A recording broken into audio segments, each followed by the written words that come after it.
So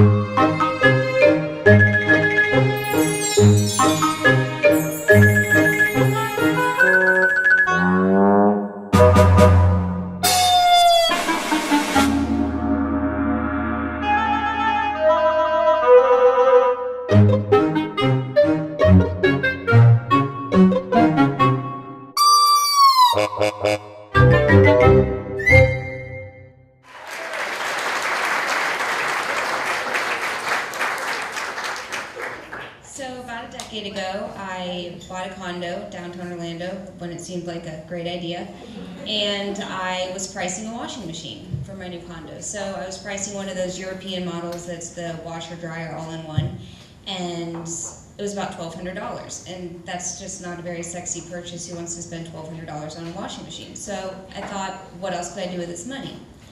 I bet I could buy a flight to Africa. So, seriously. So I call up my one friend who always thinks I have great ideas, and I say, what do you think about going to Africa? And she was like, I'm in, let's go. So we did some research, and I was like, well, if we're gonna go to Africa, which is Kenya, not South Africa, let's do some good while we're there.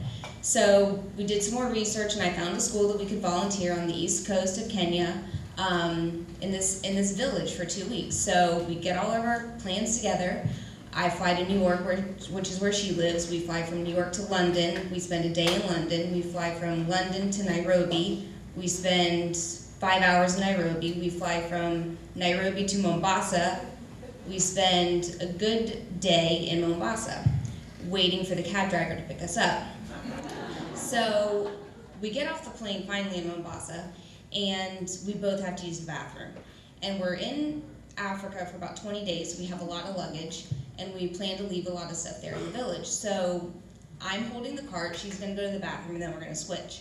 So she goes in, comes out, no news, nothing to report in there, I guess. So I go into the bathroom, and whatever stall I happen to choose, there's no toilet, there's a hole in the ground.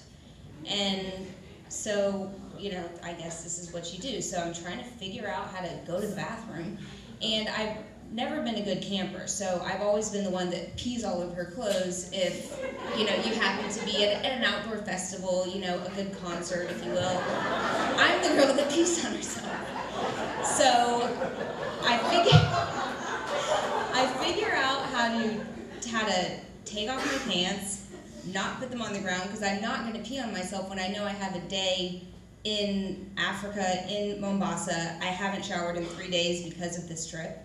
So I come out of the bathroom, and I say to my friend, I was like, why didn't you tell me? And she was like, tell you what? I was like, there was no toilet.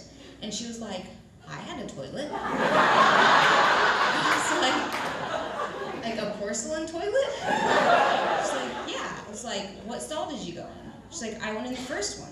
It's like, well, I went in the third one. There you go. So we eventually get picked up by this cab driver, and we drive in the cab for about an hour to the village. And if you've ever driven in Africa, it's dangerous in and of itself. So we get to the village, we get to the office space where we're meeting the other volunteer people. And because of the religion in the village, we have to change clothes and wear skirts and cover our shoulders. And I'm feeling more and more displaced from home, like further and further away. I haven't slept, I haven't eaten, I just peed in a hole in the ground. And we drag all our luggage to our homestay, and I need food and I need a shower. So they give us some food, and I take a very cold shower in the middle of the day, and I just want to settle into home. So we all sit around the living room, when we were in one of the very nice houses in the village, and they have a television, and we're going to watch something. So what do you think we're going to watch in Kenya about a decade ago? Well, we watch Weebs. Yes, they have the plethora of American movies, HBO specials, Showtime, if you will, and we watch Weebs. So I'm feeling a little more at home. It's like, okay, this might be okay. So we have a wonderful experience, and we volunteer for the week in the village and in the school, and it's just, it's a wonderful experience all around.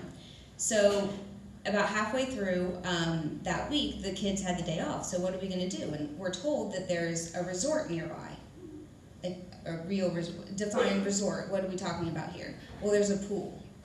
So I slide up, pool, you know, chlorine, anything that somehow, I don't know, feels inorganic and chemicalized, which means America. So how do you get to this resort? So one of the other volunteers draws us a map with a crayon and a piece of paper on how to get to this resort. It's going to take about an hour to walk there, but at this point, my friend and I were willing to do anything for some chlorine, a pool. We brought our bathing suits for some reason. So we pay about 30 shillings, which is less than $1, to pay the boatman to cross us across the little inlet there.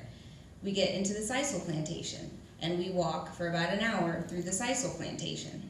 When you get to the main road, she says, take a right. We finally get to a main road, we take a right, and we keep walking. So we finally walk to the sign, and we see the resort. We get to the resort, beautiful vanishing edge pool overlooking the Indian Ocean, a buffet full of food, and that's when it truly felt like home.